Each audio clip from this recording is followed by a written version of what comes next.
দীর্ঘ আইনি লড়াই, অবশেষে হাইকোর্টের ডিভিশন বেঞ্চের রায়ে নিজের পছন্দের স্কুলে ট্রান্সফার পেলেন শিক্ষিকা। হ্যাঁ বন্ধুরা, ট্রান্সফারের ক্ষেত্রে তিনি বিভিন্ন জায়গায় বিভিন্নভাবে বাধা পেয়েছেন, তা সত্ত্বেও তিনি হার মানেননি। প্রথম বাধা এসেছে স্কুল থেকে।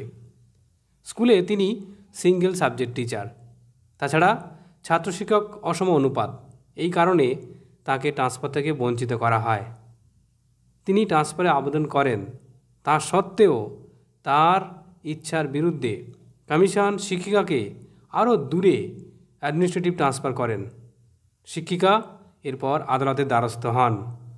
প্রাথমিকভাবে স্কুল সার্ভিস কমিশনকে পরিস্থিতি বিচার করে দেখার নির্দেশ দেন মহামান্য আদালত, কিন্তু কমিশন তার সম্পূর্ণ বিরোধিতা করে সিঙ্গেল বেঞ্চে শিক্ষিকা ট্রান্সফার আবেদন খারিজ করেন। এরপর তিনি হাইকোর্টের ডিভিশন বেঞ্চে যান। সেখানে ডিভিশন বেঞ্চ সিঙ্গেল বেঞ্চের যে আবেদন সেটা খারিজ করে নতুন নির্দেশ দেন যে শিক্ষিকার অ্যাডমিনিস্ট্রেটিভ ট্রান্সফার সম্পূর্ণ অবৈধ এবং আবেদনকারীকে তার বাড়ির কাছের পছন্দের স্কুলে ট্রান্সফার দিতে হবে। এই শিক্ষিকা হলেন অনিতা মুর্মু মহাশয়া।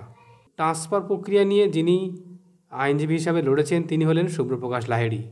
অর্থাৎ বুঝতেই পারছেন বন্ধুরা, ট্রান্সফার প্রক্রিয়া একমাত্র হাইকোর্টের মাধ্যমে সম্পন্ন হচ্ছে, আর অন্য কোনোভাবে কিন্তু কোনো ট্রান্সফার প্রক্রিয়া চলছে না।